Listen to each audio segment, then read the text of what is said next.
স্বাধীনতার ৫০ বছর হলেও আজও স্বাধীন বাংলাদেশে সড়কের উপর এখনো পূর্ণাঙ্গ কোনো আইন নেই। ২০১৮ সালে রমিজউদ্দিন শিক্ষার্থী দিয়া করিম হত্যাকাণ্ডের প্রতিবাদে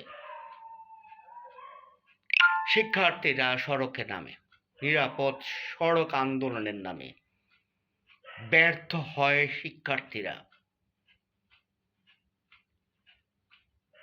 একটি আইন হয়, সেই আইনটি মূলত সড়ক নিরাপত্তা আইন নয়, এটা হচ্ছে পরিবহন মালিক শ্রমিক নিরাপত্তা আইন। আচ্ছা, জেব্রা ক্রসিং দিয়ে পথচারী পারাপার না হলে ১,০০০ টাকা জরিমানা। আর জেব্রা ক্রসিং দিয়ে পথচারীরা পারাপারের সময়